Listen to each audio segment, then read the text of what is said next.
aller voir la cascade de Faïtou. Regardez ces belles orgues volcaniques. Ça va être magnifique.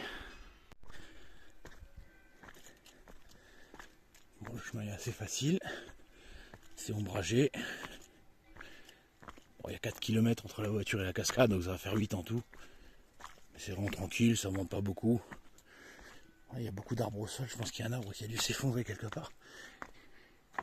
Et on commence à voir les orgues basaltiques qui se rapprochent. Aïe, je me suis fait piquer par un prunier. Un prunelier, pardon. Ah, on commence à les voir là.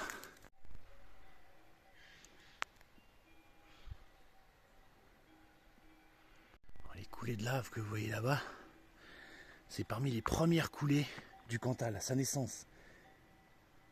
Il y a à peu près 9,5 millions d'années. Voilà, entre moins 13 et moins 9. Voilà. C'était vraiment les plus anciennes. Les plus récentes, c'était il y a au moins 3 millions d'années. C'est de la basanite. Alors c'est une coulée de basalte pauvre en silice. Bon, j'en sais pas plus. Hein. J'ai juste regardé, je me suis documenté avant. Et c'est cette roche dure qui va nous donner naissance à la cascade de Faïtou qu'on va aller voir. Et qui fait 40 mètres. La montagne là, je sais pas ce que c'est. Peut-être une partie du puits de la Poche. Ce serait logique. Et comme j'ai pas pris ma carte hygiène, avec le soleil, c'est vraiment beau. C'est un type de lave que j'ai déjà vu, mais je me rappelle plus son nom. Je crois que c'est de la lave semi-intermédiaire. C'est-à-dire quand elle sort d'un coup, ça donne du basalte, quelque chose d'uniforme.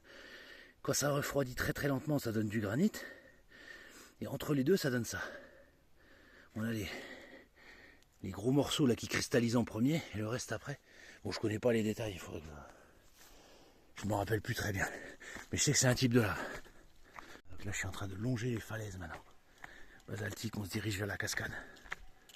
Bon, faut compter 8 km aller-retour hein, depuis la voiture. Je sais pas si je l'ai déjà dit. Mais ça va, c'est pas un terrain difficile, quoi. Ça monte pas, c'est tranquille, quoi. Le bruit de l'eau, la cascade est proche. Je sens qu'on va avoir un magnifique spectacle.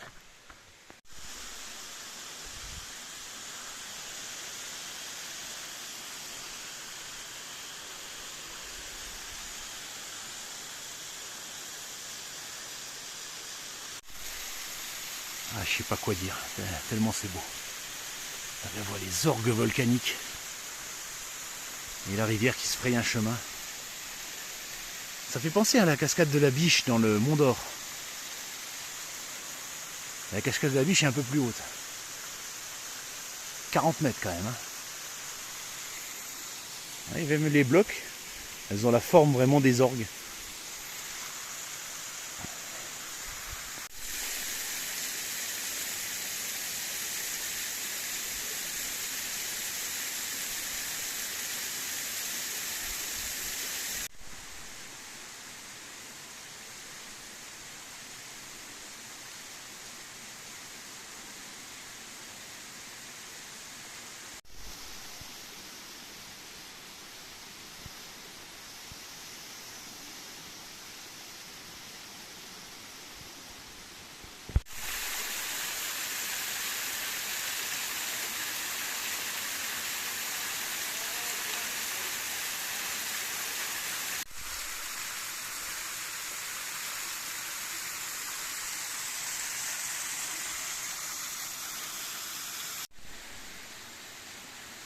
Ouais, vraiment magnifique.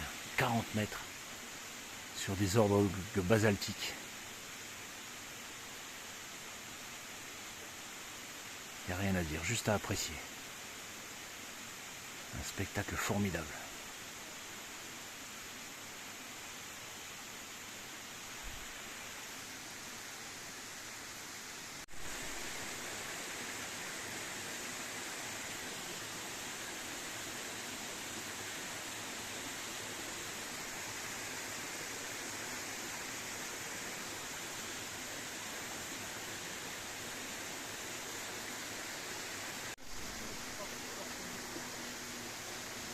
Là, je suis bien, même pas envie de repartir.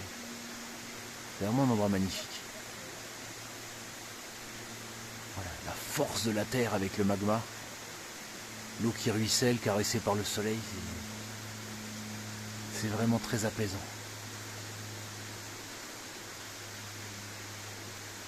Franchement, je pourrais rester ici 1 heure et faire une petite sieste au bruit de l'eau.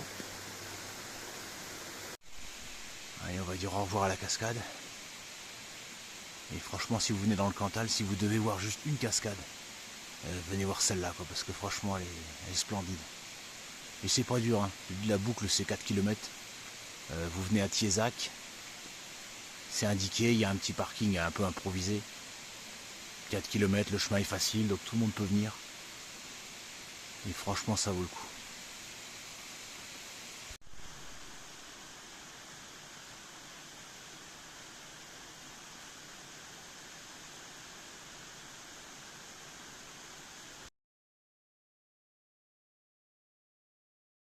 Voilà, on voit de près les orgues basaltiques qui ont fait naître la cascade qui est là dans le coin. Alors c'est dû au fait que la lave, quand elle refroidit, elle se contracte. C'est pas comme l'eau. Comme l'eau, quand elle gèle, elle prend du volume. La lave, c'est l'inverse. Et du coup, quand elle se refroidit et qu'elle se contracte, ça crée ces espèces de petites failles là, régulières. Et ça donne ces orgues-là. Vous voyez aussi ça dans la boue aussi. Quand vous avez de la boue qui sèche, elle craquelle. C'est exactement le même phénomène.